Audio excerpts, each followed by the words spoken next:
donde nos reunimos mensualmente, cada 2 meses más o menos, gente de productos, desarrolladores, diseñadores, gente de startups, gente de empresas en general, y solemos hablar de tecnología, rodeados de cerveza gratis, que es importante, y básicamente eso.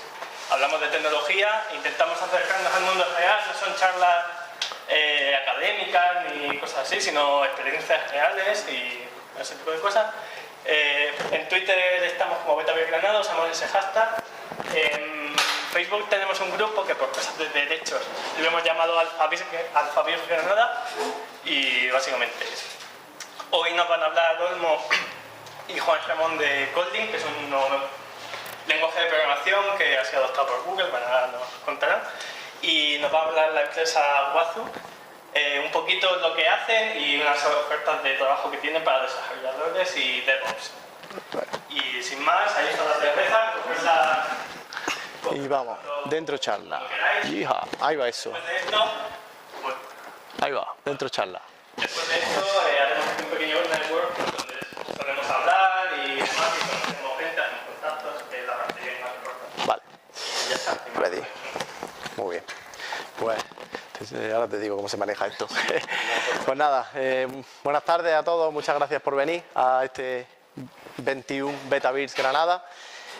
Como intuís por la disposición de esta portada, yo soy Olmo. Yo soy Juan Ramón. Yo trabajo en App & Web, soy desarrollador mobile y... Yo he estado trabajando de 4 hasta ahora, pero hoy he firmado para empezar el lunes en Amoves, una empresa de compartir gastos en coche y alquiler. Bien. Y como veis en la portada, bueno, el ancho de lo que ocupa cada nombre va en función de lo tocho que es el tío, ¿no? Entonces me veis aquí a mí y luego está aquí Juan Ramón, aquí lo veis, ¿no? Se sale de la pantalla y llega hasta la acera de allí enfrente. Bueno, pues nada, vamos a hablar de Kotlin, este lenguaje que es no tan nuevo, que se cree que es nuevo, pero en realidad ahora está sonando más, pero no es tan nuevo. Entonces la charla la hemos estructurado un poco de esta forma. En primer lugar vamos a meter un pequeño bloque en el que vamos a hablar del lenguaje en general, quién lo ha hecho, de dónde proviene y un poco algunos aspectos generales. Vamos a hablar de funcionalidades, digamos, básicas que tiene, pero no por ser básicas son menos importantes, porque son funcionalidades muy pepino que nos van a hacer, tal como se titula la charla, nos van a hacer desarrolladores muy productivos. Incorporan mejoras con respecto de Java, principalmente, al que no pretende sustituir, sino que pretende complementar. Puede sustituir a Java, pero no es esa la idea. También puede interoperar 100% con él y complementarlo. Vamos a hablar de las funciones de extensión, que son otra de las cosas guays que tiene Kotlin, una de mis favoritas. Al ser Kotlin también un lenguaje funcional, tiene elementos de programación funcional, con lo cual Juan Ramón, que es aquí el gurú del tema, nos dará una intro de algunos conceptos básicos y nos explicará los elementos funcionales que tiene Kotlin. Un pequeño bloquecito específico de Android, de las cosas que nos ofrece para desarrollar solo Android.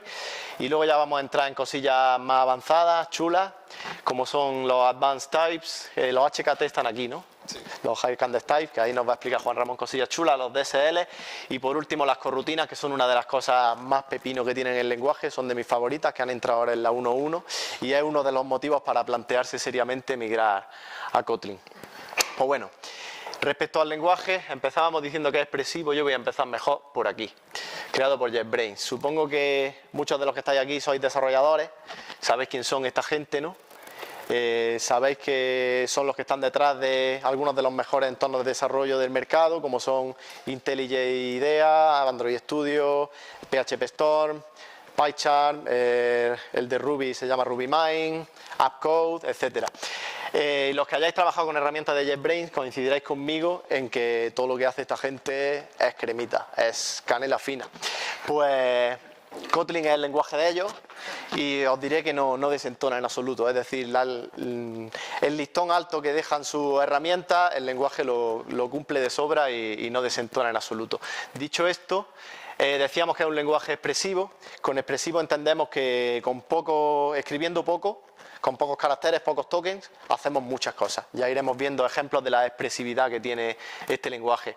Es un lenguaje type safe, es un lenguaje fuertemente tipado, aunque a veces se lean cosas que da la impresión de que no, pero es por las fuertes inferencias que hace el compilador. Es un lenguaje fuertemente tipado. Es funcional, como habíamos dicho anteriormente, vamos a focalizar en ello más adelante. Y bueno, es open source, eso es importante, está licenciado bajo Apache 2 y entonces ha contado con un... Tengo el micro bien puesto, a lo mejor, yo creo que se me está oyendo. Ha contado con un fuerte respaldo por parte de la comunidad, no solo por el núcleo de JetBrains de ingenieros, sino también la comunidad ha hecho muchas aportaciones, con lo cual el lenguaje ha cogido mucha robustez, es muy versátil, es muy potente y por ello... Google lo ha adoptado a partir del Google I.O. 2017, lo ha adoptado como lenguaje oficial para desarrollo Android. También decir que Spring, que supongo que muchos lo conoceréis, que es un framework de Java, a partir de su versión 5.0 también soporta Kotlin de manera oficial, por lo tanto podríamos hacer tanto backend con Spring como apps en Android con Kotlin. El objetivo es que se pueda usar el lenguaje Kotlin en todas las partes de un proyecto. De hecho, los que sois Android developers, ¿cuántos sois Android developers? Bueno, unos cuantos.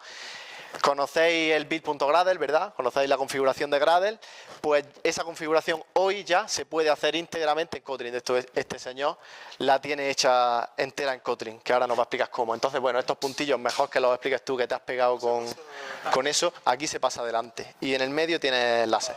Pues básicamente yo creo que otra de las razones de que Kotlin vaya a ser bastante adoptado, pienso yo, a corto plazo, es que, como ha dicho Olmos, tiene como meta que sea posible usarlo para cualquier parte de un proyecto. Entonces, inicialmente tenemos la parte de máquina virtual de Java, que esa, digamos, es la que tiene todas las características del lenguaje y toda la librería estándar completamente implementada, 100% interoperable con Java y con Android.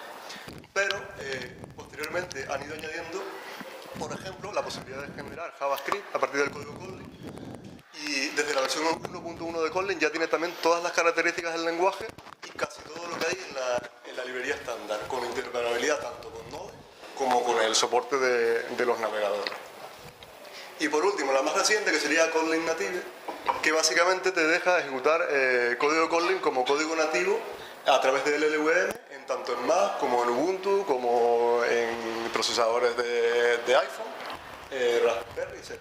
Se generan a través de compilación cruzada en Linux y van a añadir más destinos próximamente. Y esto sí que aún les faltan bastantes cambios. Vale.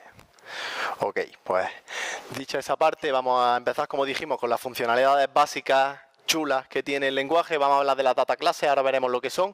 Vamos a hablar, por supuesto, de null, que es el invitado estrella de hoy, el null. Vamos a hablar de herencia, vamos a hablar de interfaces, valores por defecto, los smart cast, que son cosas muy chulas que tiene el operador. Vamos a hablar de Elvis, que está vivo, creíais que había muerto, pero estaba de parranda y va a estar hoy con nosotros.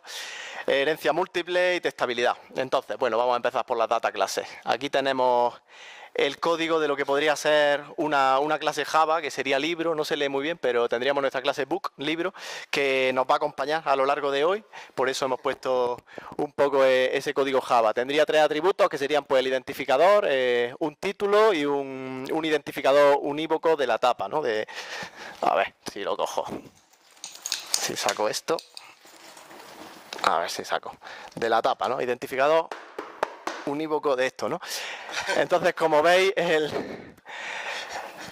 tiene mucho código, conocéis de sobra los plain old Java Objects, ¿verdad? Y solo el mero hecho de los métodos accesores, consultores, modificadores, pues ya nos suponen una serie de código, ahí boilerplate.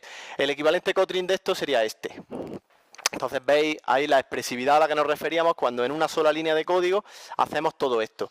Por el mero hecho de declarar una class book, ya tenemos por la cara gratis, tenemos todos estos métodos, consultores y modificadores. Si además añadimos este prefijo que es una data class, además de tener todos estos métodos, tenemos free, gratis, tenemos equals, hashcode, toString y copy, que son 4 métodos muy habituales en Java que hay que sobrecargar para tratar con las comparaciones de objetos, etcétera.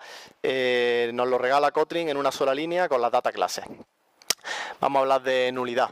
Entonces hay una afirmación que yo hago que no es del todo correcta, por eso siempre la entrecomillo, que es que yo digo que en Java no hay opcionales, entre comillas. Esa expresión no es correcta porque realmente lo que quiere decir es que usar nulos en Java no es seguro.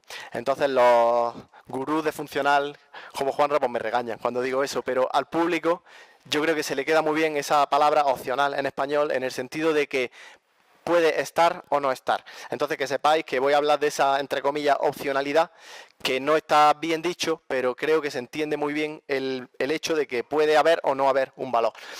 Entonces, bueno, este código Java, como veis, un clásico, ¿no? Pues nos va a provocar un crash en nuestra aplicación por un null pointer exception, ¿verdad? Porque inicializamos a null, intentamos acceder a null.getTitle, pues ya tenemos ahí null pointer. Vale, si intentáramos hacer el equivalente Kotlin de este código Java, que sería algo parecido a esto de aquí, nos encontramos que no compila. Si cogéis vuestros prismáticos o el microscopio y veis esta captura del IDE, esto es el compilador diciendo que no compila, os lo creéis, ¿vale? Null está subrayado en rojo. Entonces, ¿qué es lo que está ocurriendo aquí? Porque estoy intentando declarar una variable, con val estoy diciendo que es inmutable, ya hablaremos luego de la inmutabilidad, y estoy diciendo que su tipo es book, y estoy intentando inicializar a null. Entonces el compilador me dice que no puedo inicializar a null una variable que tiene el tipo book. Si quisiera sobrepasar ese error del compilador, podría hacerlo tal que así, añadiendo este operador de interrogación que veis aquí, que anteriormente no estaba, ¿no? Ese operador de interrogación es el que habla de lo que yo os nombro como la opcionalidad. En realidad es nulabilidad, nulable, ¿no? Lo que pasa es que nulable me parece una palabra un poco que suena más fea. Con lo cual el compilador aquí ya le estoy diciendo que el tipo puede ser o bien un book o bien null a través de la interrogación.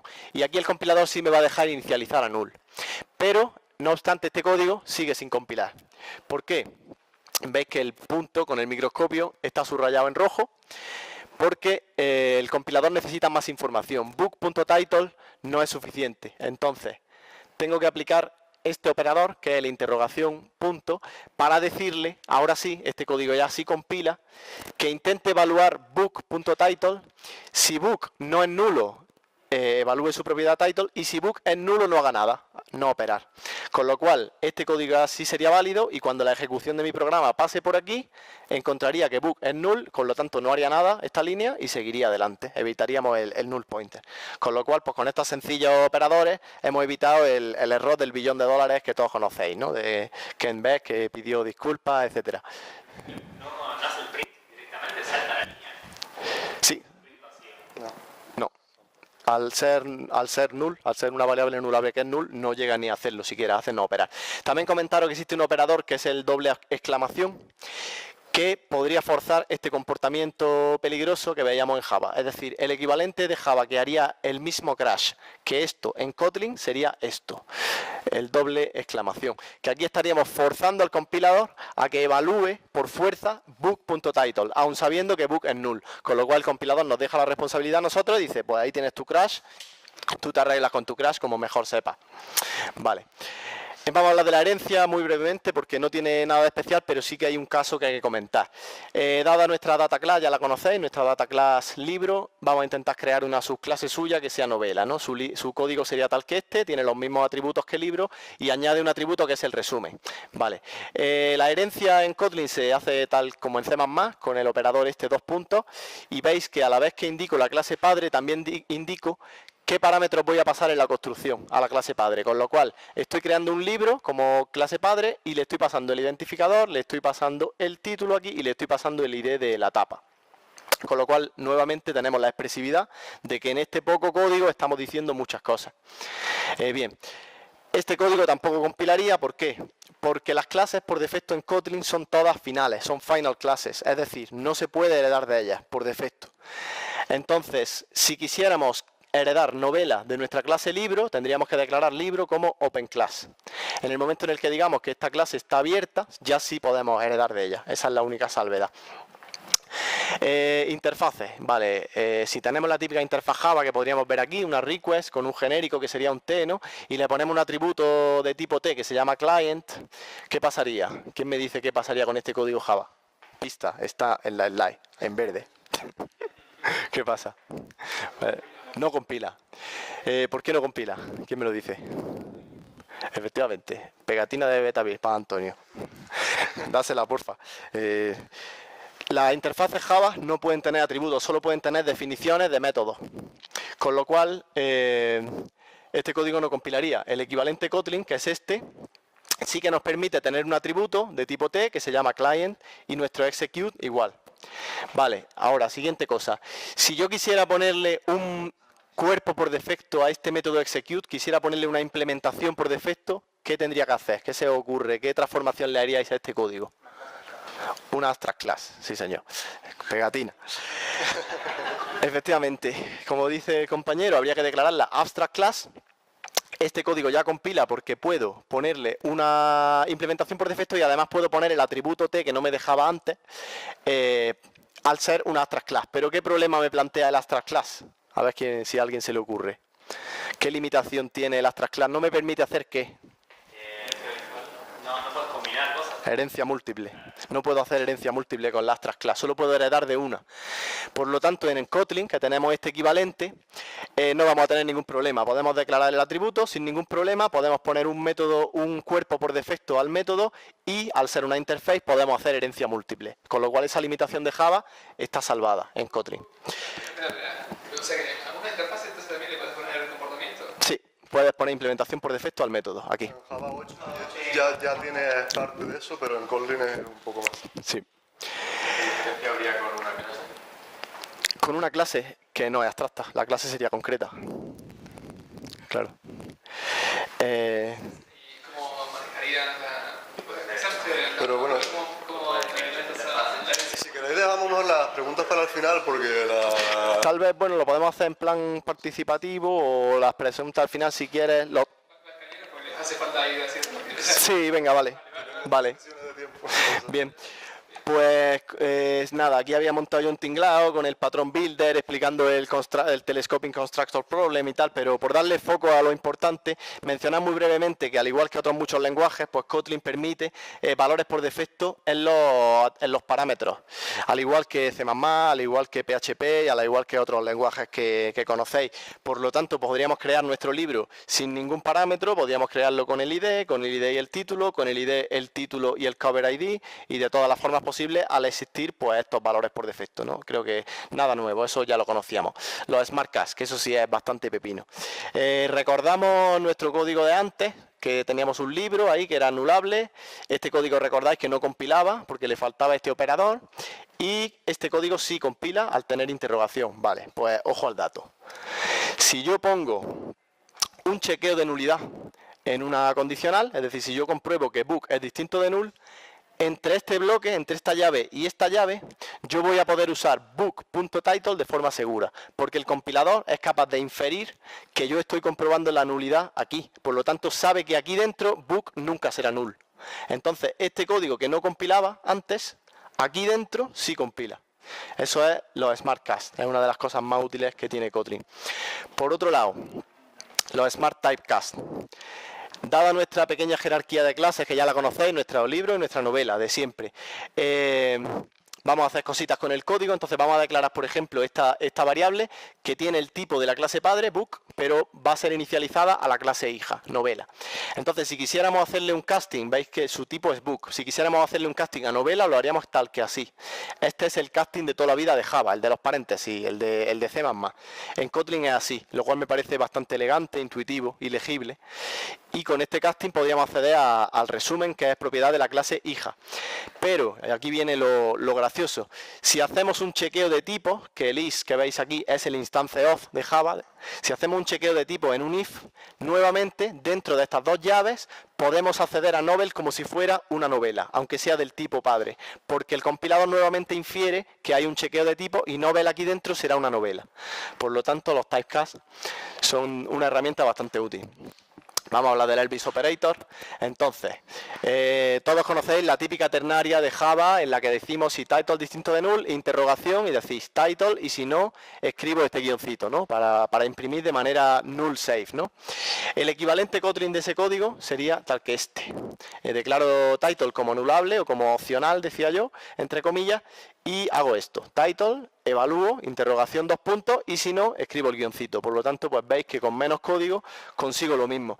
Esto a priori no parece muy ventajoso, pero cuando el código ya va creciendo y va haciendo esto, que tiene un chequeo de nulidad, un chequeo de tamaño, etcétera, ¿no? Y el código es más verboso, fijaros en Kotlin en qué se queda, en una línea. Por lo tanto, nuevamente el código queda compacto y elegante. Y ahora viene la pregunta del millón. ¿Quién me dice por qué este operador que veis aquí se hace llamar Elvis Operator? ¿Quién me lo dice?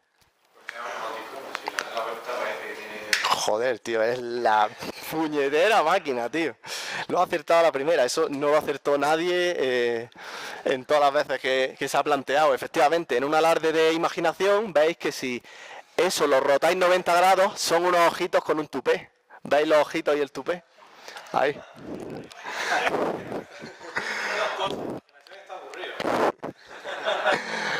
Por lo tanto, pues eso, los tíos que han hecho este lenguaje son la leche, porque fijaros, han fijado en ese detalle chorrada y le han dicho este es el operador Elvis. O sea que este lenguaje es la polla por ese tipo de detalles. Vale. Vamos, la adherencia múltiple no tiene nada nuevo. Tendríamos nuestra interfaz transporte, nuestra interfaz pieza de museo y diríamos que un coche puede ser un transporte y una pieza de museo al mismo tiempo. Pues nada, herencia múltiple tradicional, nuestro operador 2 puntos, las dos interfaces y heredo todos los métodos de las clases padres. Hasta aquí nada nuevo. Kotlin tiene una cosa muy chula que llamamos herencia, esto se ha pasado todo lo que ha querido. A ver. Herencia múltiple por delegación, que consiste en que podríamos crear una clase que podríamos llamarla coche de lujo y carrera. Pensad en un Maserati 4 portes o en un Bugatti Veyron, que es un coche de carrera y al mismo tiempo de lujo, ¿no? Entonces, en su creación le pasamos dos atributos, este T y este P, es dos parámetros, perdón. Entonces, ¿dónde está la magia? La magia está en que en esta herencia, que veis aquí el 2 puntos, le decimos que el Luxury Racing Car es un Transportation by T y Piece of Museum by P. Entonces, cuando se le pida la funcionalidad de ser un transporte, lo va a hacer con esto, con esta T. Y cuando se le pidan funciones de pieza de museo, lo va a hacer con esta P. Por lo tanto, en su creación hereda de dos objetos que son realmente sus delegados. Esto es especialmente útil si hacéis una cosa que deberíais de conocer por lo menos de oída, que se llama Clean Architecture. Para separar las distintas capas, la herencia por delegación es muy útil, sobre todo para hacer patrón repositorio. Y ya que hablamos de Clean Architecture y de código canela y todas estas cosas, pues de estabilidad, ¿no? Tenemos soporte 100% para JUnit, todo lo que hacíamos en Java con test unitarios lo podemos hacer exactamente igual en Kotlin. La nomenclatura de los tests se podría hacer tal que esta, que es muy legible, veis que se llama debe requerir un listado de usuarios al iniciar, con lo cual es muy cercano a un requisito real. Es una nomenclatura muy legible. Tenemos Mockito, como decía, para hacer por lo mismo que hacíamos en Java, lo hacemos igualmente. Mockito Kotlin nos mete azúcar sintáctica, tenemos las mismas anotaciones, es decir, podemos hacer el equivalente. Vale, las funciones de extensión, que esto es una de las cosas, creo que se está quedando esto sin pila y por eso a veces no me hace caso. Las funciones de extensión, que es una de las cosas favoritas de Kotlin. ¿Qué es esto? Esto no es más que poder añadirle métodos a una clase que ya existe sin necesidad de heredarla. Repito, dada una clase que ha implementado alguien, por ejemplo él implementa una clase y ahora yo cojo y le añado métodos a tu clase sin extender de ella y sin modificarla. Esas son las funciones de extensión de Kotlin. Bueno, no necesita usar patrones, nuevamente patrones, como el decorator, que lo usábamos en Java para hacer esto, para hacer este tipo de cosas. Y sobre todo, lo más importante, no modifico tu clase queda intacta, pero yo le añado métodos. Esto nos quita dos principales problemas, que eran los métodos helper y los útil, que los que programáis Java sabéis que están las típicas clases no sé qué útil, que están llenos de métodos públicos estáticos que sirven para códigos rutinarios de 3 líneas, 5 líneas, repetitivos, ¿no? Pues con las funciones de extensión me cargo completamente los helper y los útil, limpio mi base de código un montón, es una cosa muy útil. Aquí tendríamos un ejemplo de funciones de extensión, por ejemplo a la clase Activity de Android yo le voy a añadir un método que se llama ScreenWidth, que me devuelve el ancho de pantalla, porque yo calculo el tamaño de mis botones en base al ancho de pantalla. Pues nada, añado mis dos métodos en la clase Activity, esta clase es de Android, no es mía, y desde una Activity de Android real yo directamente llamo a mi función de extensión, sin ningún problema, como si fuera parte del core de Android. Con lo cual, nada de útil, punto, ni nada de cosas verbosas y sucias, sino fijaros qué compacto queda. Y dicho esto, pues vamos a entrar con el bloque de funcionar que nos lo va a dar Juan Ramón. Bueno, yo creo que es una tendencia en general en todos los lenguajes de programación. De hecho, Java está empezando a meter características de los segmentos de programación funcional. Pero en general creo que todos los lenguajes un poco, porque digamos, hemos llegado a un límite en que los procesadores ya no escalan en velocidad. Entonces se tiende a ir a múltiples procesadores, a concurrencia, los móviles tienen conectividad, ¿no? Hay un montón de temas de asincronía y tal. Y la programación funcional se presta mejor que la imperativa a resolver muchos de estos problemas. Voy a intentar dar una visión básica de lo que es la programación funcional y de cómo en Kotlin, o sea, hasta qué punto en Kotlin se pueden usar estos principios. Básicamente podemos decir que un cómputo puede verse como una función que mapea entradas a salidas y las funciones puras serían aquellas que, dados unos argumentos de entrada, siempre van a devolver el mismo resultado. No puede ser que yo le pase el mismo argumento y me dé un resultado diferente.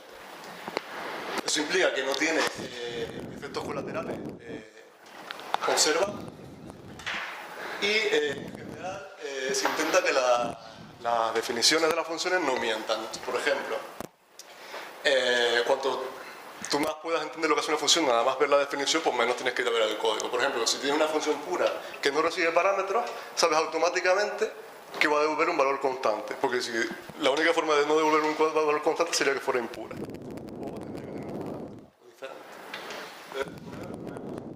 Si tienes una función como la que hemos visto antes de screen width y ese screen width cambia, Esta función es impura Claro. porque depende, por ejemplo, tal vez de si rotas el dispositivo. Claro. Hay efectos colaterales que no están expresados en la definición de la función. Claro, si una función calcular un random dentro sería impura también. Impura también, porque para un mismo parámetro daría un resultado diferente. En general, otro principio importante que se va asociado a la programación funcional es el uso de inmutabilidad por defecto. Esto funciona así. Los datos inmutables serían aquellos que no se pueden cambiar después de su creación, con lo cual, si yo quiero hacer un cambio de estado, necesito crear un dato nuevo, porque no puedo modificar el anterior. Por ejemplo, las instancias originales, que son inmutables, nunca se van a ver afectadas por cambios de estado. Y esto simplifica, por ejemplo, cuando tienes múltiples hilos, porque no tienes problemas de condiciones de carreras de que una hebra diferente te modifique el dato que estás tú trabajando sobre él, porque son inmutables. En Kotlin, por ejemplo, las clases que hemos visto, usando datos miembros de tipo var, que no se pueden modificar, serían un inmutable. Si yo creo, por ejemplo, el libro book, que sería este de Sherlock Holmes, ese book siempre va a tener ese valor. Si yo se lo paso a esa función sabe que ese valor no se lo va a cambiar nadie de forma externa. No te he Si dicho. quiero hacer una copia de Sherlock Holmes cambiando, por ejemplo, el ID de portada, pues esta copia, con el método copy, reemplazaría solo el cover ID, cogería los campos tal, pero ambas instancias serían inmutables. O sea, puedo trabajar con ellas con total seguridad. Creo que no te lo he dicho, en el central tienes enlaces. ¿La qué? En el botón central tienes puntero, por si. Importante para hacer productivo con programación funcional es que las funciones sean ciudadanos de primera clase del lenguaje. Pasa a veces, ¿no? Uy, Al otro pasa atrás. Sí. Dale, insístele, está como. Yo no sé si es porque está allí el receptor. Voy a cambiar. ¿Van a tener PC? Sí, está allí detrás. ¿se ha ido para adelante o por ahí? Sí, se ha ido para adelante. Bastante slides. Parece como que. A ver. El caso es que aquí me responde bien, ¿sabes? Yo creo que. Apúntalo hacia allá. Combinadores funcionales, sí. Ahora parece que apuntándolo hacia allá sí responde, pero. Ah, igual es por el que está muy... El Bluetooth está allí, claro, el Bluetooth está allí. Por esa es la cosa. ¿Ese va mejor? Venga, pues dale con ese. ¿Tiene láser también aquí? O... Aprovechamos el descansillo, ¿no? Claro, para eso es Betavir, que no se diga. Pero se ha ido un montón. Se ha pasado mogollón, venga pues. Si quieres que te pase a derecha, que no para abajo. Este puntero va mejor, es que el otro no respondía. Sí, yo creo que las pilas o no sé.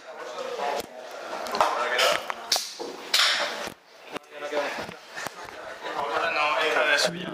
Yo voy a. Cerveza no que hay. Bueno, seguimos. O... Venga. Las funciones de alto orden serían funciones que o bien devuelven otras funciones, o bien son capaces de aceptar una función como parámetro, o incluso pueden asignarse a variables o estar dentro de otras estructuras de datos. Las expresiones lambda o las funciones lambda sería también muy útil para trabajar con funciones porque nos permite, sin tener que declarar alguna función de forma independiente, pasar directamente una función como una expresión a otra función. En Kotlin las expresiones lambda siempre se representan rodeadas por llave. pongo un ejemplo, por ejemplo, la función map del tipo lista, de la librería estándar, que es una función de alto orden porque el parámetro transform es una función. Se recibe una función como parámetro. Entonces, si yo tengo, por ejemplo, una lista de enteros, yo puedo a la función map pasarle entre llaves, sería una expresión lambda, que dice que para cada valor me lo reemplaza por el doble de ese valor. Entonces, de la lista original de enteros, pues tengo la lista con los elementos duplicados. Hay incluso más azúcar sintáctico de Kotlin que dice que si tienes una función que solo recibe un parámetro, ese parámetro no lo tienes que nombrar tú, sino que por defecto puedes acceder a él refiriéndote como it. Entonces, el ejemplo de la última línea sería equivalente a este del duplicar, pero triplicando y usando el it, con lo cual me ahorro el especificar la definición del value. Genial. Una cosa. ¿Y lo que estás haciendo es definir otra función o es definir la función de La lambda es una función definida como una expresión. O sea, en vez de definirme en otro lado una función que me diga recibe el parámetro value y retorna value por 2, está todo eso en esto nada más. Y en la librería estándar de Kotlin tenemos ya algunas funciones de alto orden que simplifican bastante también la cantidad de código que tenemos que escribir. Por ejemplo, tengo aquí un equivalente en Java que estoy trabajando con varios métodos sobre un mismo objeto y tengo que repetir el objeto para cada método. Y por ejemplo, si tuviera otra variable que se llama parecido, pues igual me confundo y tal. En el caso de Kotlin, yo pongo solamente with TextView y todo lo que esté dentro del bloque se aplicaría automáticamente sobre esa variable sin necesidad de estarla repitiendo. Además, como Kotlin es capaz de incluso simplificar el código en Java, él ve que si en Java ve que hay un método get y un método set que son típicos de una propiedad, es capaz de convertir esto que en Java tenemos como un set test y hay un get test asociado como si fuera una propiedad. O sea, aquí lo hacemos directamente y es como si estuviese el set test. Bueno, todavía ahorro más código. Y realmente, bueno, estas funciones es un poco complicado de entender, pero realmente esta función with es una línea de código solamente. O sea, en una línea de código está implementado ese comportamiento. En particular with, no voy a entrar en mucho detalle, pero sería una función de alto orden que tiene una lambda que además es una función de extensión, una extensión lambda. Eso si queréis luego preguntáis y lo explico más, pero ahora no voy a entrar en mucho detalle. Pero lo he dejado ahora transparente, si alguien quiere profundizar, para que vea que el código está ahí y no lo puedes hacer tú para otras cosas y no es en sí complicado cuando entiendes los conceptos. La función LED es parecida, pero igual en lugar de hacer with de TextView, lo que hago es TextView LED y es como si fuera una lambda que recibe el TextView como parámetro it. Entonces aquí lo uso con it. Es muy similar, esta da la casualidad que la que es extensión es el LED y la de dentro es una lambda normal, pero según el sitio donde lo quieras usar, te puede venir mejor una o la otra, pero son similares. Y por último, apply, que la particularidad que tiene es que siempre devuelve la variable sobre la que la aplicas. Entonces, si aquí lo hago sobre un TextView, sé que al final del bloque va a devolver el TextView. Lo puedo asignar aquí y sé que se hace toda esta operación y me devuelve el TextView. Con eso aplicado ya. Con todo eso aplicado. ¿Puedes encadenar llamadas también como Java? ¿Encadenar qué te refieres? Porque si te devuelve los objetos, punto y puedes Sí, Claro, a ver, si en vez de asignarlo a esta variable, luego haber hecho un hago... with o un let detrás. Sí. bueno, sí, claro. Tendría que estar rodeando, pero el LED podrías poner otro, pero tampoco tal vez te simplifica. A lo mejor por legibilidad, pero poder hacerlo se puede. No, podrás hacer apply.apply y punto apply. Siempre, con uno de los tres es suficiente. En general también los lenguajes funcionales pueden tener colecciones más potentes que los lenguajes imperativos. En Kotlin tenemos una distinción clara entre lo que son colecciones mutables e inmutables. Eso te permite que tú decidas cuándo quieres dejar que tus colecciones de datos sean editables o no, con lo cual ayuda a eliminar bugs porque te permite diseñar mejores APIs. Si alguien consume una librería que has publicado tú y tú no quieres que ese valor se modifique, pues lo devuelves como una lista inmutable. Ya sabes que no lo pueden modificar y el cliente de la librería también sabe que eso no está pensado para que Se modifique. Hay un dato Bueno, curioso que las colecciones inmutables de Kotlin, las que hay ahora mismo, no son realmente inmutables, son una vista que te oculta que debajo hay una conexión mutable, pero está en desarrollo una librería realmente inmutable, en versión de prototipo ahora mismo, pero sí que implementa, el que conozca un poco de funcional, estructuras de datos persistentes que tienen unas características de rendimiento especialmente pensadas para datos inmutables y tal, que son mejores que las de Java y estas iniciales de Kotlin. Los combinadores funcionales serían funciones que te permiten generar el programa a partir de otras funciones. Eso es un concepto mucho más amplio, me voy a centrar solamente en los que hay en las colecciones de Kotlin. O sea, hay más tipos de combinadores funcionales, pero en concreto voy a hablar solamente de los que existen para colecciones, con dos ejemplos para que se vea más práctico. Este ejemplo sería, tengo una lista de palabras, entonces hago un filtro, me quedo solo con las palabras de longitud 4, se quedaría here y stay. Esto lo mapeo con la función map, que ya la vimos antes, a mayúsculas, con lo cual tenía la lista de here y stay en mayúsculas. Puedo, por ejemplo, ordenarlo por orden descendente natural, que en el caso de strings pues sería orden alfabético. Y, por ejemplo, unir todas las palabras de la lista en una única cadena con un espacio como separado. Pues el resultado final de esta aplicación consecutiva de combinadores sería la cadena stay here. Otro ejemplo, partiendo de la misma cadena, pero hacemos otras cosas. Lo que haría es quedarse con las palabras que no contienen T, con lo cual las únicas palabras que no contienen T son is y here. Luego, esto coge cada palabra y la convierte en una lista. La lista de una palabra sería la lista de los caracteres, con lo cual en vez de tener una lista de palabras, ahora tengo una lista de caracteres. Los agrupo por el carácter, eso me da un mapa de carácter a todas las veces que aparecen los caracteres. Puedo, por ejemplo, contar ese número de veces que aparecen, tengo un mapa de caracteres a una cuenta. Con el número de apariciones. Al convertir la lista, tengo una lista de pares de carácter cuenta, y por ejemplo los ordeno por cuenta creciente, pues tengo que en is here están estas letras, la de esta una vez, la de esta una vez y la de esta dos veces. Es todo bastante conciso y bastante potente, y bueno, he puesto dos ejemplos que se me han ocurrido a mí, pero que en general si aprendes a usarlo puedes hacer prácticamente cualquier cosa. Chulo. Vale. Pues ahora vamos a entrar en un bloque para adelante, vale. Un bloquecito dedicado específicamente al desarrollo Android, este en medio, perfecto. Entonces, bueno, para hablar de Kotlin en Android hay que hablar de Anko, no se han currado mucho el nombre, Android Kotlin, ¿no?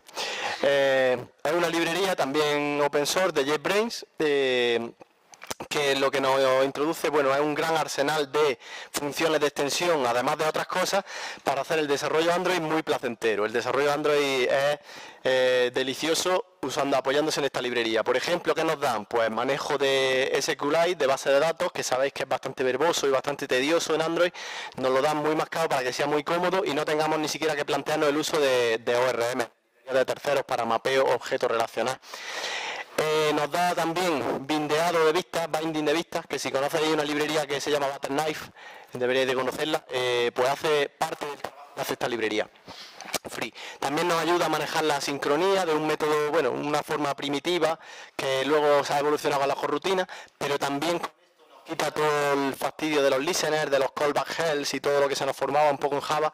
Con estas dos funciones nos suaviza bastante el código y nos lo hace más legible. Y por último, como decíamos, tiene las corrutinas, que son ya el pepino supremo, que lo va a explicar Juan Ramón en el siguiente bloque. Nada, un ejemplito de bindeado de vistas que hace Anko. Vemos que declaramos un botón en XML, como se hace en Android, que tiene un identificador, y yo directamente desde mi actividad accedo a él, sin ni siquiera hacer ningún find view by ID ni nada. Directamente digo btn start, que lo veis que está aquí, set on click listener, y esto es una función lambda de las que acaba de hablar Juan Ramón. Simplemente tengo las llaves, el parámetro no hace falta porque solo lleva uno, y aquí directamente manejo el tab. Y igualmente le cambio atributos como la visibilidad. Y ya pasamos al bloque avanzado. Esta parte de la que me han dicho, que como lo explique en detalle me sacan tarjeta roja, o sea que voy a intentar simplificarlo bastante. Pero bueno, como estaba haciendo la charla sobre Kotlin, quería también no ver solo los ejemplos de lo que está ahora de código, sino ver también hasta dónde es capaz de llevar el lenguaje para el que quiera profundizar más. Bueno, andaré por encima, si alguien quiere profundizar en las preguntas o luego en otro modo. Las primeras voy a pasar muy rápido, solo voy a decir que any viene a ser como el object de Java en Kotlin, unit es como si fuera... Luego tenemos un tipo curioso que es nothing, porque es curioso porque no puede existir ninguna instancia de ese tipo. representa un valor que no existe. Y, por ejemplo, sirve para funciones que nunca retornan, que serían, por ejemplo, funciones que siempre lanzan una sesión. Tiene la particularidad que es un subtipo de cualquier otro tipo. Y diréis, ¿para qué sirve esto? Bueno, en la librería estándar hay, por ejemplo, una función que se llama todo, que devuelve precisamente de este tipo nazi, porque siempre lanza esta sesión, que veis aquí. Entonces, lo que puedo hacer es, esa función está pensada para dar una razón de qué es lo que falta de hacer en un determinado punto del código.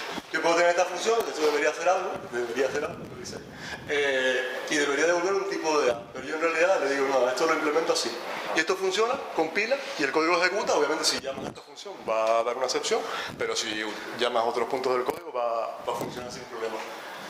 Y aquí es donde se aplica lo de que es un subtipo de cualquier otro tipo. Yo devuelvo A, pero como nazi no es un subtipo de cualquier otro tipo, también es un subtipo de A. Por eso es válido usarlo como valor de retorno de esa función. Hay un blog interesante que habla de este tipo de cosas y también de la relación entre los valores que suelen ser nulos y los que no pueden ser nulos en Kotlin. Eso no lo voy a explicar, pero sí os recomiendo la lectura si queréis entender un poco lo que hay por debajo. El tema de varianza, Esto está guay. también lo que expliqué muy por encima, es una cosa que en Java tiene bastantes problemas. Por ejemplo, los arrays en Java, si te pones a jugar con subclases de array, puedes hacer cosas que fallen en tiempo de ejecución de forma muy sencilla. En Kotlin hay más control sobre esto y tú puedes. Varianza básicamente sería que si yo tengo A como subtipo de B, lo he puesto con esta notación. ¿Qué pasa si yo tengo un list de A o un list de B? Si A es un subtipo de B, lista de A es un subtipo de lista de B, ¿no? Al revés. Básicamente hay tres opciones. Covariante sería que la relación de subtipo se mantiene, A subtipo de B, lista de A subtipo de B. Contravariante se invierte, lista de B sería un subtipo de lista de A. Invariante es que ninguna de las dos. Se relaciona. Y por aquí un ejemplo del problema que tiene en Java la varianza y por qué en Kotlin no lo tiene, que no lo voy a explicar. Y pero lo dejo, lo queréis preguntar. Si queréis preguntar sobre esto, quizás sea más interesante esto, os lo dejo a la opción de preguntar luego las preguntas. Básicamente esto es una forma de definir una función que recibe un parámetro de tipo P1 y devuelve un parámetro de tipo R, que está definida de forma que es perfectamente seguro usar subtipos de la función en lugar de ella, totalmente chequeado con el ordenador, y hay un ejemplo debajo. Ya digo, esto lo dejo. Y si no, otro concepto interesante son los tipos algebraicos de datos. Básicamente hay dos clases principales, tipo producto y tipo suma. He puesto dos transparencias si queréis verlo de detalle, pero no lo voy a explicar también. Voy a quedarme nada más que con el ejemplo. El ejemplo voy a aprovechar para tocar un poco de los tipos algebraicos de datos, unido a un ejemplo de diseño basado en el dominio que está tomado del blog FSAR for Fun and Profit. Es FSAR, pero es un lenguaje bastante sencillo de entender, aunque no sepas el lenguaje, lo puedes entender. Y el Code Blaskin es el autor y es muy bueno. Tiene varios vídeos sobre funcionar y otros temas, los recomiendo. Bueno, esto sería type alias, es otra forma que tiene Kotlin en vez de usar, por ejemplo, un string. Si yo le quiero dar más semántica a un nombre de un contacto, por ejemplo, puedo crear expresamente un tipo. Va a funcionar exactamente igual que un string, pero tiene un nombre específico y lo puedo usar de forma diferenciada. Esta parte es muy interesante, eso tampoco existe en Java. Esto sería una jerarquía sellada de clases. Una jerarquía sellada de clases quiere decir que la clase contactinfo solo tiene como subclases posibles email contactinfo y postal contactinfo. Y en ningún sitio que no sea aquí, nadie puede declarar una subclase de contactinfo que no sea una de estas dos. ¿Una subclase de email contactinfo? Pues me genera la duda. Yo diría que no, ¿no? Tampoco. Yo creo que no, pero no estoy 100% seguro. Podría ser que sí, porque realmente tampoco importaría mucho a la hora del compilador. Bueno, con estos dos tipos, que sería tipo de nombre de contacto y tipo de contactinfo, lo que he definido aquí es una data class que define un contacto que tiene que tener necesariamente un contact name, tiene que tener necesariamente una información de contacto primario y la secundaria podría ser null. Con esto consigo que sea imposible, por ejemplo, crear un contacto que no tenga información de contacto. O sea, ya directamente el compilador no me va a dejar hacerlo, con lo cual, por ejemplo, no tengo que testear que los contactos tienen una información de contacto porque es forzado por el compilador. Y un ejemplo de cuando tengo este tipo de datos, las ventajas que tiene a la hora de implementar funcionalidad, por ejemplo, he puesto una función de enviar un mensaje usando la información de contacto primario. recibe el contacto y usa when, que es una palabra clave también de Kotlin. When viene a ser como el switch de Java, pero muchísimo más potente. O como el pattern matching de Scala, pero menos potente. O sea, está a mitad de camino entre el pattern matching de Scala y lo que es el switch de Java. Bastante mejor que el switch de Java, por ejemplo. Cuando yo le paso aquí una variable que es un tipo de jerarquía sellada de clase, el IDE directamente, cuando yo hago esto, me dice: ¿quieres rellenar todas las opciones posibles? Porque él sabe, como dije antes, que esta clase solo tiene dos subtipos. Con lo cual, esta parte de aquí la escribe el entorno de desarrollo. Además, similar a los Smart Class, primary contact info puede ser un contact info de cualquier tipo, pero cuando yo he entrado por aquí, necesariamente tiene que ser un email contact info. Claro. Entonces, send email, que está abajo, que supone que está implementada en otro sitio, solo acepta email contact info, pero yo no necesito hacer el caso aquí porque él automáticamente ya lo deduce de la parte anterior. Y esto sería ya lo más complicado, que eso sería, digamos, de las tendencias que hay en programación funcional más avanzada hoy en día, que sería, supongo que muchos conocéis los genéricos de Java. Los genéricos de Java, pues yo tengo un list de T, el T es abstracto, pero el list no. ¿Podría abstraer sobre el list? O sea, en vez de un list fuera algo genérico. Un LDT. Un F, por ejemplo, en Scala existe esta notación que es un F, que podría ser un list, o podría ser otra cosa, podría ser otro tipo de restricción. Esto sí que es verdad que no está soportado en Kotlin, pero existe Category. ¿Qué es Category? Category es un proyecto que estamos haciendo en una comunidad de desarrolladores Android que está basado en CALS, que tiene una librería de Scala que proporciona tipos de datos funcionales y abstracciones para Kotlin. Básicamente, usamos una codificación especial para permitir definir estos tipos de alto orden y type classes, aunque el lenguaje no lo soporta. Bastante truco el invento, si queréis lo podéis curiosear. Y tiene cosas tan avanzadas como lo que son frímolas. Frímolas es una técnica aprendida básicamente, no la voy a explicar en detalle, pero va a separar la definición de un programa de la interpretación. O sea, ¿qué operaciones, por ejemplo, tiene mi API de cómo se ejecutan? Totalmente independiente y separado. Está el repositorio disponible ya, está en estado preliminar, buscamos colaboradores, se emiten desde contribuciones muy pequeñas también, podéis construir documentación o lo que sea. Y bueno, acababa la parte liosa. Y digamos, volviendo a cosas más estándar que puede usar cualquiera de Kotlin, tenemos los lenguajes específicos de dominio. Habíamos dicho antes que Kotlin, bueno, está en Android, está en Spring, está en JVM, está en JavaScript, está en Native. Gradle es un sistema de construcción de especificación de construcción de aplicaciones. Sería como Ant, como Makefile, como Maven, supongo que alguno de ellos lo conocerá. Pues está a punto de sacar en versión final, ahora creo que está en la 090, la posibilidad de especificar esa forma de construir aplicaciones usando Kotlin. Con lo cual ya podríamos incluso especificar cómo se construyen nuestras aplicaciones en Kotlin. Podríamos hacer el backend, la app, todo absolutamente en Kotlin. Otro ejemplo de DSL sería uno que se presentó en la Google I.O. Este es más sencillo, básicamente sería esta función aquí, define una transacción en una base de datos como una función de extensión. Básicamente, yo quiero hacer una transacción, pongo db transaction. Todo lo que pongo aquí dentro se ejecuta dentro de la transacción de la base de datos. Es todo muy limpio porque solo pongo las operaciones que necesito hacer en la base de datos y no necesito preocuparme de que la transacción se establece como exitosa cuando acaba correctamente, ni que se finaliza tanto en el caso de éxito como de error. Elimino por el pre, dejo el código más limpio y pues ya, aparte de transaction, pues tener otra serie de operaciones y puedo hacerme, yo qué sé, un lenguaje propio para escribir HTML o el caso de Gradle, que defines la construcción de una aplicación. Y ya para terminar, lo que decía, eso también es bastante novedoso, serían las corrutinas, son una forma de crear cálculos que se pueden detener sin bloquear un thread. Esto hace que sean muy ligeras y que puedas ejecutar incluso millones de corrutinas en unos pocos threads. Básicamente, esto es así porque cuando una subrutina se detiene no bloquea el thread, con lo cual el thread queda disponible para ejecutar otro trabajo. Permiten expresar, además, esto es muy interesante, permiten expresar con cálculos que son asíncronos de manera secuencial. Ahora veremos luego un ejemplo. Pero si puedo expresar los cálculos de manera secuencial, me libro, por ejemplo, de los callbacks. Y más aún me libro de los callbacks anidados, que es todavía peor. Es una característica experimental en Kotlin 1.1, lo cual no quiere decir que estén dudando en ponerla o no ponerla, solo quiere decir que la API puede cambiar, pero vamos, las corrutinas van a existir. Está implementada mediante transformaciones que hace el compilador, por lo cual no hace falta ni soporte del sistema operativo, ni de la máquina virtual, ni nada, funcionan en cualquier lado. El lenguaje realmente solo necesita una palabra clave adicional para todo esto. Y luego hay una API de bajo nivel, la librería estándar, y lo que usará la mayor parte de la gente, que son librerías que por debajo se implementan con corrutina y que igual ni lo tienes que saber. Y sin embargo te aprovechas de todos los beneficios que tiene.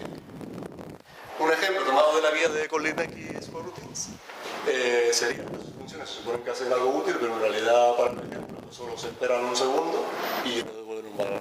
Ambas son similares. Están declaradas con suspend, con lo cual se pueden detener, se detienen de hecho en el delay. Y yo, por ejemplo, puedo crear un bloque de corrutina, que lo creo con el run blocking, en este caso hay más formas. Decirle que me lance de forma síncrona en un pool de threads las dos funciones anteriores. Y lo que decía de secuencial, no tengo que hacer un callback de cuando esto retorna el valor y otro callback de cuando esto retorna el valor y combinarlo. Puedo directamente, incluso dentro de una interpolación de cadena, poner que espere por el primero, que espere por el segundo, como si fuera secuencial.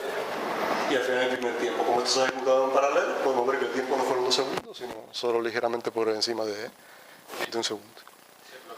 Ese programa se bloquearía en el primer Este programa en el primer LN se quedaría esperando por esta aquí. Y realmente no se bloquea solamente al final del run blocking. O sea, tú podrías incluso tener esto que fuera síncrono también. O sea, depende de lo que quieras hacer. En este caso, porque esto estaría como en un main, pues yo no quiero que la aplicación acabe antes de que se haya imprimido el resultado. Pero si no lo bloqueo, podría acabar la aplicación sin haber escrito el resultado. Pero, por ejemplo, si yo lo que quiero es pintar algo en una interfaz de un móvil, pues si se acaba la aplicación antes me da igual que se pierda. Podría hacerlo asíncrono también y si se terminó la aplicación se autocancelaría automáticamente todo el contexto de corrutina y no haría nada. Y bueno, ya con esto, pues, un poco la referencia a la que hemos basado para montar la charla, principalmente la documentación oficial de Kotlin, que es muy buena y muy extensa. Este libro, este es un blog, un apartado de la documentación de Kotlin Android. Sí, es una página de la web de Google de Android que enlaza varias referencias. El libro de Antonio Oliva, de la oficina, lo iba a traer. Es un libro bastante bueno porque mezcla bien la práctica con la teoría, con lo cual es una approach hacia Kotlin bastante asequible y muy cómodo. Y esta página de Kotlin in Action, este vídeo de Javi Hariri de Lambda-Bot, también es un vídeo del que hemos sacado un montón de recursos. Y bueno, estos dos repositorios que vamos a mencionar son dos repositorios que tenemos a nivel un poco experimental, con el que hemos un poco hecho distintas cosas en Kotlin para ver cómo se hacía todo. Este en particular lo tengo yo publicado en GitHub y experimento, pues, por ejemplo, con Model View Presenter, con el patrón repositorio, cómo se hacen test de cosas llamadas síncronas y asíncronas en Conmoquito, por ejemplo, de unitario. Y un poco, no tiene sentido de por sí, no es una app como tal, sino simplemente una guía de cómo se hacen cosas. En el caso de este otro repositorio, que aunque Juan Ramón le pone work in progress incompleto, realmente sí es una app de un listado de libros, una API de librería, y es bastante completo, es una API bastante pepino, utiliza inyección de dependencias con Dagger 2, tiene arquitecto, para un repositorio, Model View Presenter, Package by Feature, tiene cosas funcionales, tiene corrutina, con lo cual es un repo que está bastante guay, yo por lo que he leído me ha gustado bastante y es una approach de Kotlin pues, interesante para su lectura y su estudio. Y ya está, por nuestra parte eso ha sido todo, gracias por venir aquí a aguantarnos todo este rato, ya está. Sí.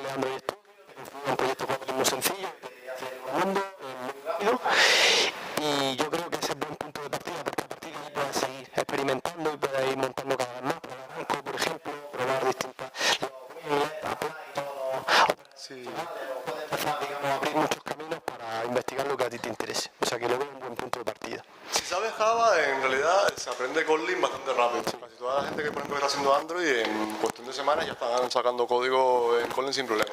En el IDE también tienes características interesantes, como que puedes coger un trozo de código en Java, pegarlo en un fichero de Kotlin y te hace la conversión automáticamente de Java a Kotlin, con lo cual también puedes aprender un poco ahí. Hay veces que no lo hace de la mejor manera, obviamente, puede ser que tengas que retocarlo, pero sirve para ir viendo cosas.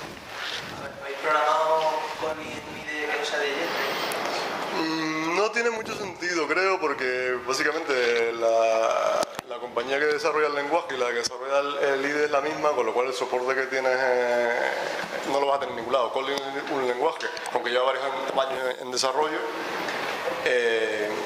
no es tan antiguo como Java, no hay muchísimas empresas que se estén dedicando a hacer IDEs para eso. ¿Ya vincula el lenguaje de programación a un entorno de Bueno, en Android realmente ya está anclado a eso, porque Android Studio realmente Ya tiene la hegemonía. que es el mismo entorno. Y por ejemplo, no sé, las alternativas de NetBeans y Eclipse o algo así, yo creo que ya nadie que haya probado un IDE de JetBrains vuelve a eso. NetBeans no se puede, Eclipse, si Pero esa es que...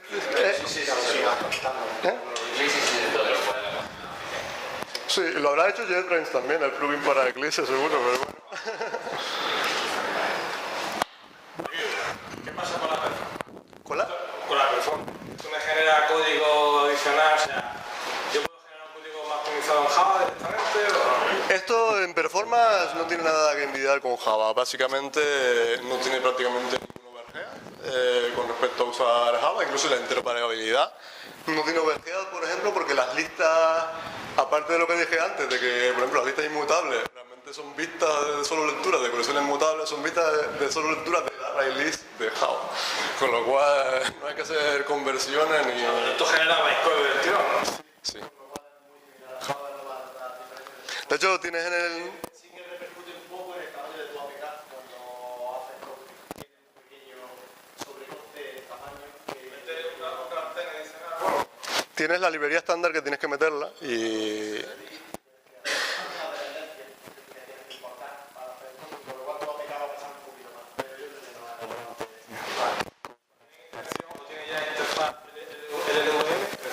Sí, el Kotlin interfaz, ¿te refieres? Sí, o sea, tenerle como frontend, pila bytecode o lo que sea, Sí, eso es lo del Kotlin Native, que es la transparencia de múltiples targets. Lo que pasa es que está en versión, no sé si es 0.2 o 0.3 ahora mismo, o sea, no está tan avanzada ni como la de JVM ni como la de JavaScript.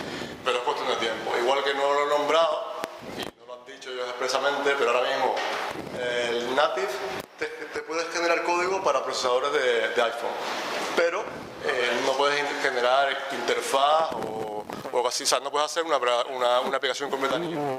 Mi impresión es que lo van a meter. O sea, no sé hasta qué punto va a ser interoperable, pero por comentarios que he visto, no me extrañaría que quizás no este año, pero el año que viene se puedan desarrollar aplicaciones iOS casi completamente en Kotlin también, además de todo lo que veo. Cuando intentas trabajar con la API de Android, ¿tiene obstáculos de enfrentamiento? Absolutamente ninguno. Ninguno. Es, como he dicho, 100% interoperable. Es decir, tú llamas, desde Java llamas base del SDKM y desde Kotlin las llamas las mismas igualmente con los mismos métodos. Y además lo puedes hacer incluso al revés. Es decir, si tú tienes código Java y integras Kotlin, puedes llamar desde Java a tus clases Kotlin también. Son interoperables en los dos sentidos, con lo cual en efectos de SDKM exactamente igual. No te supone ninguna barrera adicional. Pues ya está. totalmente compatible con todas las implementaciones más conocidas de máquina virtual Java, de sistema molador Entiendo que sí, que no debería haber ningún problema. Bueno, si hubiera algún problema, reportas un bug y casi seguro que te lo arreglan rápido. Realmente, no sé si lo digo, pero lo único que falla el compilador es con la librería que tenemos de HackerKernel que lo revienta, pero bueno, ya lo arreglarán.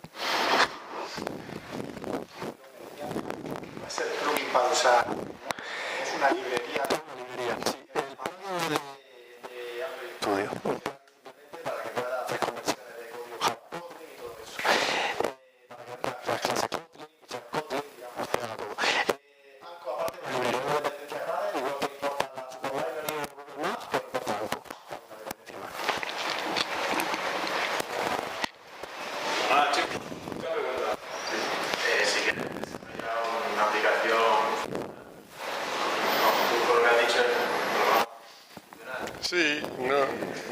no soy un experto, aunque aquellos me digan otra cosa, pero sí que es una tendencia, como estoy tendiendo a usar cada vez más funciones. El problema es que está en que en Android trabajar con escala es bastante durillo, porque no tienes las mismas herramientas, hay muy poca gente que esté trabajando con eso, si tienes dudas vas a tener más problemas y tal. Se pueden hacer aplicaciones Android en escala. En España, digamos, la gente mejor que hay de escala es la gente de 47 degrees en Cádiz. Ahí tiene Raúl Raja, que es buenísimo. El evento que he puesto es que estaba pasar la sala. No estaba lo de... O sea, el evento que está puesto ahí de Lambda World es en Cádiz, precisamente, lo organiza la gente de 47 degrees. Tienes ahí al vicepresidente de Relaciones con Desarrolladores de Kotlin, una conferencia muy barata, creo que está en 100 euros, o sea que una conferencia es asequible y es una oportunidad también para conocer muchísimo de programación funcional y de Kotlin en concreto. Pero yo no te recomendaría usar Scala, salvo que estés muy avanzado en Scala. Casi que es mejor empezar con Kotlin, que no llegas tan lejos a nivel de funcional, pero tienes todo el soporte.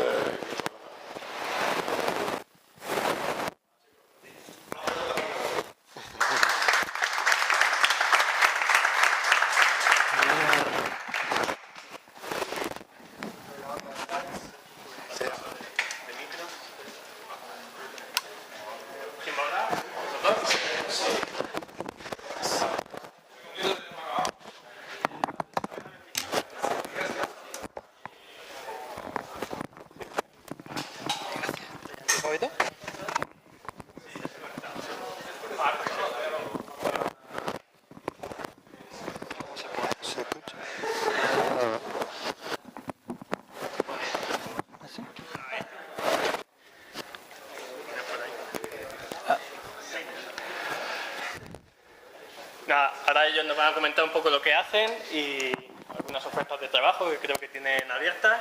Y nada, después en el networking pues ya podemos comentar un poco más y ahí os dejo. Bueno, buenas tardes, noches a todos. Me llamo Alberto Rodríguez, soy parte del equipo de desarrollo de seguridad de Wazoo. Mi compañero Jesús Linares. Y nada, lo primero que quería hacer... ¿Qué pasa? El mando.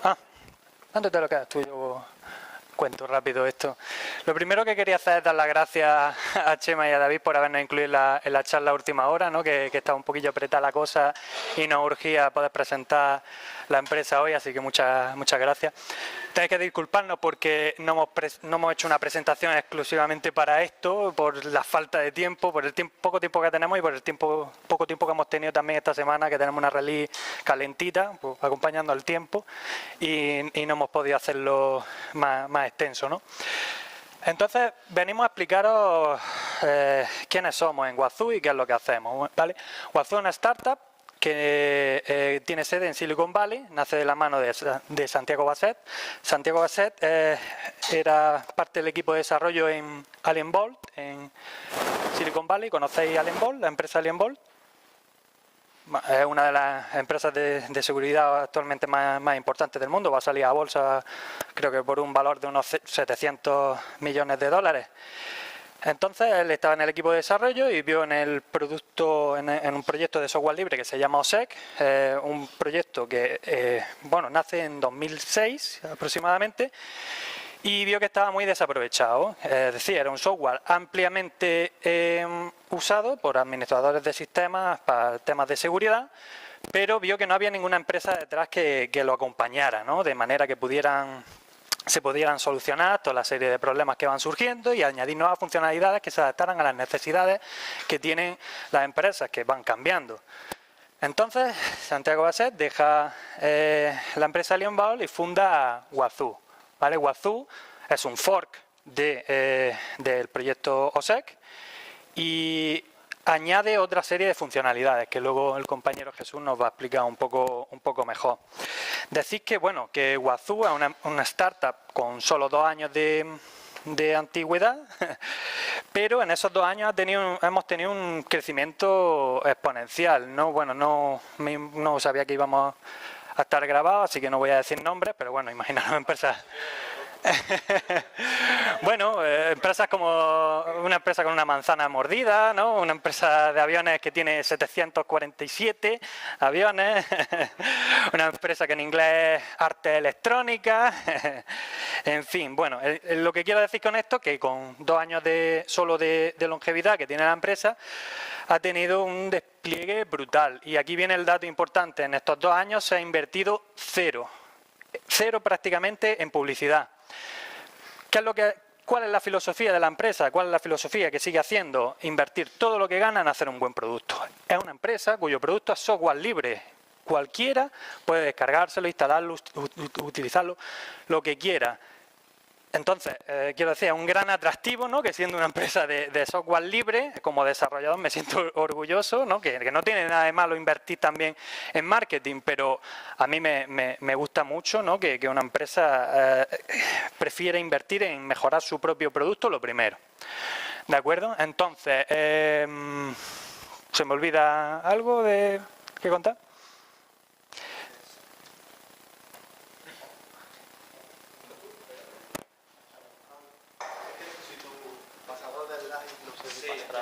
Ahora sí te pasa el live. Lo que te lo voy a poner es pantalla completa vista.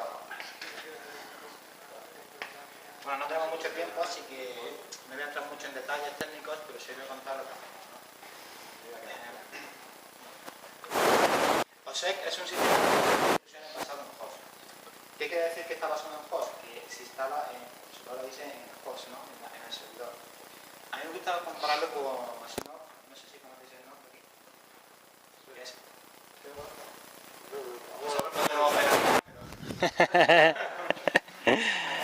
Snow es un sistema de distribución basado en eso quiere decir que en tu router entonces no controla todo el tráfico que está pasando por el router.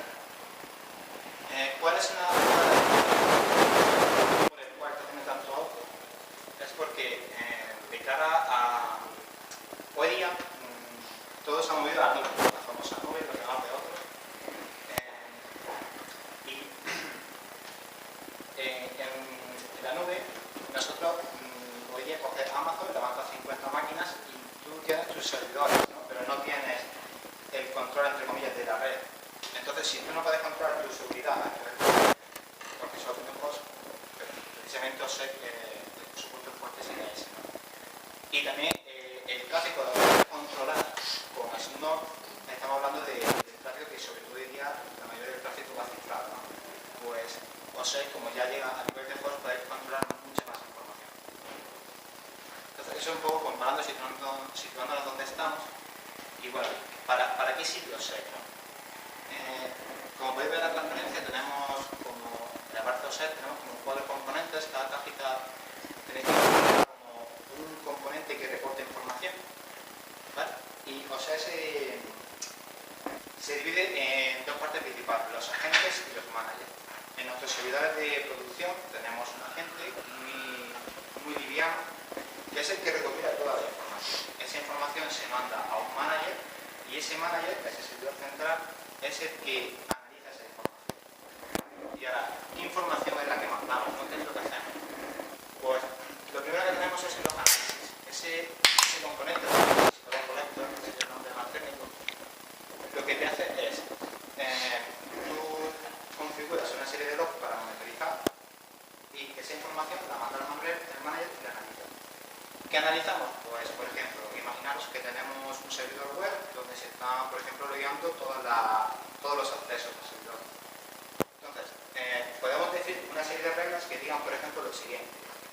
Imaginaros que tenemos que un EP ha intentado loguear 200 veces en el último minuto. ¿Eso qué significa? Que es un ataque de puerta a ruta. Esos logs se analizan, se extraen IP, se extraen usuarios para después os comentaré para pintarlo y generar reportes. Pero podemos alertar al equipo de seguridad, al reporte de incidentes, qué está pasando en la organización, ¿no? Detectar ese ataque de puerta a ruta. También lo que análisis nos permite ejecutar comandos. Por ejemplo, desde el manager podemos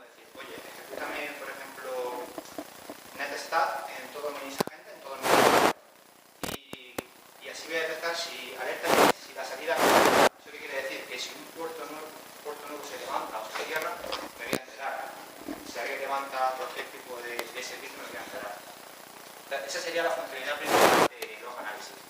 Después, lo que llamamos Security Monitoring, o SICHE, nombre técnico, consiste en saber si los archivos, los que tú configuras, han cambiado o no han cambiado. Entonces, tenemos nosotros, normalmente en un servidor de producción, la mayoría de archivos no deben de cambiar muy a menudo. Depende de qué tipo de servidor, ¿no? O ciertos archivos, mejor dicho. Entonces, si esos archivos detectamos que han cambiado, pues también nos informaría. Por ejemplo, detectamos que, bueno, la línea de 5, el propietario, si cambia el propietario, si cambia el usuario, si cambia los permisos de ejecución, etc. Después, la parte de detección de intrusiones, lo que hacemos es, un poco también como las anteriores, tenemos una especie de firmas, ¿no?, que analizamos a ver si existen, y también por otro lado tenemos un análisis de comportamiento. ¿Qué ejemplo puedo poner de esto? Imaginaros que lanzamos el comando PS para ver qué procesos están corriendo en mi servidor, y si lo lanzo con PS tengo una salida, y si lo lanzo con las llamadas de sistema operativo tengo otra. Entonces, ¿eso qué quiere decir? Que a lo mejor tengo una versión troyanizada de mi comando PS, pues también lo tenemos detectado. Por ejemplo. Y el último componente sería la respuesta activa. La respuesta activa, si os fijáis, lo que he contado son detectar cosas. La respuesta activa lo que hace es actuar, responder ante lo que detecta. Imaginaros, por ejemplo, un ataque de fuerza bruta por SSH, en el log contiene el IP. Pues le podemos decir, oye, si has detectado que esto es un ataque de fuerza bruta, bloqueame ese IP en nuestro firewall, ¿no?, en IP tables, en un caso, por ejemplo, de Hotmail. Esos serían los componentes principales de OSEC. Entonces, ¿qué hacemos nosotros como Wazoo? Nosotros hacemos un fork de OSEC y empezamos primero a analizar, pues, fallos, ¿no?, que podemos encontrar ahí en los componentes y mejorarlos. Una vez que hacemos eso, bueno, como continuamos haciendo hoy día, lo que nos esforzamos sobre todo es en mejorar la integración con otro tipo de herramientas, ¿no? Lo que he dicho, una serie de componentes, por primera una gente, lo que queremos es que tengan muchos componentes que se puedan configurar y recopilar más información de lo que está pasando en nuestro host. Entonces, uno de esos componentes, aunque nivel que OSEC, en verdad sería como una pequeña cajita, no sé, es OpenSCAP. OpenSCAP es un escáner que utiliza definiciones en SCAP, que no voy a entrar a detallar, pero bueno, es un lenguaje en XML y permite detectar dos cosas. Lo que llamamos Security Compliance, que eso es que es una guía de bastionado, una guía de hardening. Imaginaros que yo quiero comprobar que todo mi parque de servidores tienen una configuración específica. Pues, por ejemplo, que SSH tenga el protocolo 2 o que SSH no permita que el usuario root se conecte por contraseña, ¿no? Típicas configuraciones que deberían de cumplirse por seguridad, y quiero comprobar en todos mis agentes que eso está pasando. Por eso le llamamos Security Compliance y eso se encarga OpenSCAP. Después, otra cosa que hacemos con OpenSCAP es lo que llamamos Vulnerability Assessment. ¿Eso en qué consiste? Bueno, como sabéis, cuando hay un fallo de seguridad en un software, se le asigna un CVE, un código que indica que define la vulnerabilidad y se saca un parche. Pues muchas empresas, como la FA, todos los días sacan archivos definidos en SCAP para comprobar que en tu host tienes o no tienes esa versión vulnerable. Entonces, con esto nos permite también alertar sobre qué sistema tenemos, qué aplicaciones tenemos obsoletas, ¿no?, con fallos de seguridad. Entonces, una vez que quiero destacar también que el agente recopila esa información, o sea, el agente en el sistema real de producción apenas capta recursos, y esa información el manager es quien la gestiona y quien la analiza, ¿no? Entonces, ¿qué hacemos después con esa información, ¿no? En principio toda esa información va a un archivo JSON, luego es difícil de analizar por una persona, obviamente, y es donde entra en juego el Elasticstack. El Elasticstack es un conjunto de aplicaciones para mandar logs, para analizar y para visualizar, y bueno, el principal de ellos es Elasticsearch, que no sé si lo conocéis por aquí, que es parecido, por hacer la comparación con una base de datos. Entonces lo que hacemos es mandar esos y se indexan ahí, así que ya podemos consultarlo de forma como consultas parecidas o como SQL. Y aparte, Kibana, que es la aplicación que visualiza los datos que están en el ArcGIS, de forma que podemos crear dashboards y visualizaciones sobre qué es lo que está pasando en tu entorno. Sobre Kibana, lo que ven como un portal, ¿no?, que hace preguntas a Elastic, hemos creado una firma de Kibana y lo que hacemos es, mediante nuestra app, gestionar el management. Un poquito más técnico quizás, pero bueno, ¿os ha quedado más? Carlos, ¿alguna duda hasta aquí? Un par de minutillos por darte ahí un poco de contexto. 2 o 3 minutillos te quedan así un poco. Vale, sí. Bueno, pues aquí no voy a entrar mucho más en detalle. Lo que os he comentado son varios módulos, varios demonios por separado que reportan a Legend Daemon, que es quien se encarga de mandarle información al manager. Y bueno, el manager pues tiene los mismos demonios que la gente, porque también es un agente, pero aparte tiene los procesos necesarios para analizar toda la información. Y aquí es donde tenemos una API que hemos implementado también nosotros, que desde la app de Kibana gestiona el manager. Luego, desde esa app podemos visualizar información e interactuar con la arquitectura. La parte de la stack. Y bueno, así como os he comentado antes que os sé que estaba en auge porque ahora las empresas están en la nube, no compran sus servidores y lo instalan, sino que lo que hacen es levantar a golpe de clic máquinas. También está en auge porque hay una normativa llamada PCI DSS, que es una normativa que tienen que cumplir las empresas que trabajan con tarjetas de crédito. Y os sé a pasar esa normativa, ¿no?, por diferentes motivos. Que os he comentado. Y bueno, aquí normalmente esto lo solemos hacer con un portátil, le enseñamos las características y tal. Pero bueno, por contar un poco por encima, el ejemplo que he comentado antes, ¿no?, de que detectaba un ataque de fuerza bruta, pues bueno, esas reglas se pueden definir. Aquí lo que estamos haciendo es definir que me salte una alerta, un aviso, cuando hay autenticación fallida por SSH. Es un lenguaje TML que no es muy difícil, ¿no? Y bueno, aquí también es parecido, pero para la lengua. Después, SIGCHECK, que es el componente de File de Monitoring para analizar si un archivo ha cambiado o no. Pues podéis ver, por ejemplo, la información que recibiríamos, ¿no? El path que se ha cambiado, el cambio que tenía antes, los permisos que tenía antes que tiene ahora, el MD5, incluso también podemos sacar qué diferencia, ¿no?, qué es lo que es nuevo en el archivo. En la parte de detección de intrusiones podemos comentar también, bueno, es lo que he comentado, por ejemplo, DPS, ¿no? Compárame la salida entre DPS y la llamada GetPGE, ¿no? O compare la salida entre NetStat y PIN. En TLS, o sea, diferentes mecanismos para detectar de forma heurística si tengo, digamos, un malware, ¿no?, en mi host.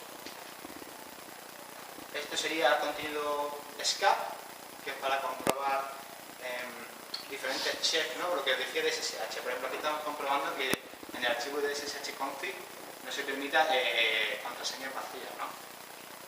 Pues bueno, no vamos a entrar en la sintaxis, pero digamos que de forma más o menos cómoda puedes comprobar que todos tus servidores sigan una configuración de seguridad adecuada.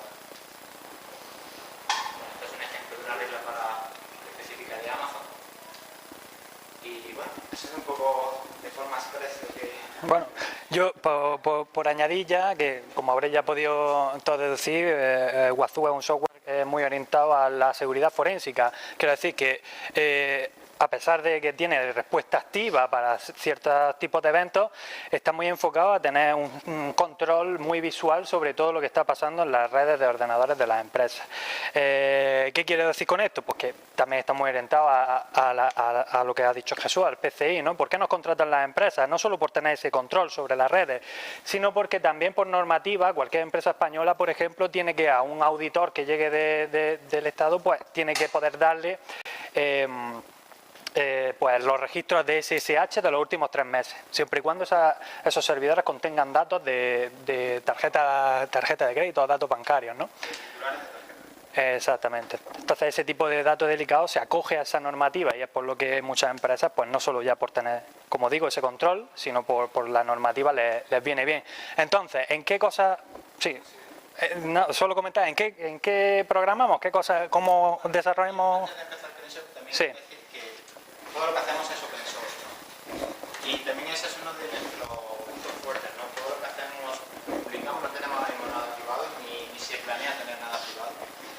Y también, creo que también por eso estamos teniendo tanto éxito, ya una opinión un poco más subjetiva, y es que las empresas están cansadas un poco de lo que llaman el logging, ¿no? El que tú contratas un servicio, contratas a un software y ya estás atado de lo que ese software te dé. O sea, tienes un contrato de varios años, gastas mucho dinero y mucho tiempo en configurar ese software y ya como estás como, no sé cómo explicarlo, ¿no? Como atado a ello, ¿no? ¿Qué ventajas tiene el que sea open source y el modelo que nosotros estamos siguiendo? Es que nosotros tenemos clientes que nos contratan y nos dicen, oye, vale, SysCheck, paquetes de monitoring o cualquier otra utilidad nos gusta mucho, pero creemos que le falta tal cosa, entonces decimos, no te preocupes, lo hacemos. Entonces, esa versatilidad es también lo que está haciendo que tengamos esa repercusión, ¿no? Y bueno, esto que es también algo divertido, ¿no? Porque no puedes fallar, ¿no? Si un cliente te está diciendo, necesito esto, el siguiente cliente también lo va a necesitar seguramente. Entonces, esto que es muy bueno para nosotros, tan bueno como estresante, ¿no? Para el desarrollo. Y nada, pues solo comentar que en qué hacemos todas estas cositas, pues las hacemos en C, que el núcleo, o sea, que está hecho en C, programa Angular JS, no de JS, también hacemos Python, scripting. Entonces, toda esta tecnología, pues, ¿qué es lo que ofertamos? Ofertamos puestos de desarrolladores y un poco de DevOps, ¿no? Porque bueno, no solo desarrollamos el producto, sino que también necesitamos implantarlo, hacer implantaciones, configuraciones específicas a clientes. Entonces esos son un poco los dos perfiles que buscamos, así que os animo a que... Sí. Sí, de parte de desarrolladores buscamos sobre todo desarrolladores C, porque es casi todo lo que hacemos, y también la aplicación de Kibana, ¿no? La parte de la que he comentado, que se visualizan los datos, se gestiona el manager y tal, todo eso está hecho eso es tecnología web, no está hecho en Node.js, Angular.js, así que también sería desarrollador web y C. Y la otra parte sería una persona más bien de DevOps, de sysadmin, testing, generación de paquetes. Que conozca herramientas de automatización de despliegues, Puppet, Chef, Ansible. O sea, estoy buscando dos perfiles, ¿no? Sí. Para cada perfil, ¿cuántos puestos? En realidad no tenemos definido un número de puestos en particular, esto depende del perfil de la persona, pues... Sí. Bueno, tenemos, como decía, la sede en Silicon Valley, pero también tenemos 3 personas trabajando en Sudamérica, en Toronto, y la sede la sede de Granada se pretende que sea el núcleo de desarrollo del producto. Es decir, estamos en el PTS, tenemos nuestra oficina en el edificio BIC del PTS, ¿vale? Exactamente. El equipo de ingeniería, digamos que lo que digo aquí es de Granada, el equipo de negocio está también en California, y después la gente que tenemos en Toronto y en Colombia está más enfocada a clientes. De todas formas, si alguien está interesado en dar soporte a clientes tiene buen inglés, también se podría hacer desde aquí, también nos hace falta. Y la pregunta más comprometida, ¿rango salarial o cómo va el tema? Bueno, pues nosotros no somos los que ponemos el sueldo, y afortunados desgraciadamente. Y bueno, lo que podemos decir es que yo considero que está bien pagado, ¿no? Sí, bueno, está por encima de la media. ¿En Granada o en Madrid? Bueno, yo creo que cualquier persona que se preste, es decir, lo único que hay, como yo digo, innegociable aquí ahora mismo es la pasión. La pasión por que te guste lo que haces y que te guste la empresa, porque nadie quiere tener trabajando en una empresa algo que no le gusta estar haciendo. Yo estoy convencido de que al final se llega a un acuerdo.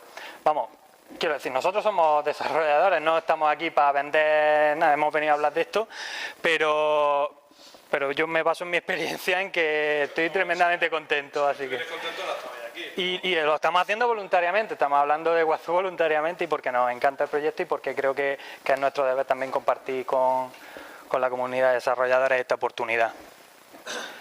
Así que... Cualquier cosilla en el networking, ahí lo tenemos. Sí, bueno, No, solo acabas que no hemos puesto, tenemos podéis buscar en Google nuestra página web, está nuestro GitHub, la lista de distribución, y si queréis mandarnos un email o estáis interesados en alguna pregunta, mandar currículum o lo que sea, a granada@wazoo.com, pues podéis mandar cualquier cosa o hablar con nosotros ahora en el networking. Muchas gracias, chicos. Gracias.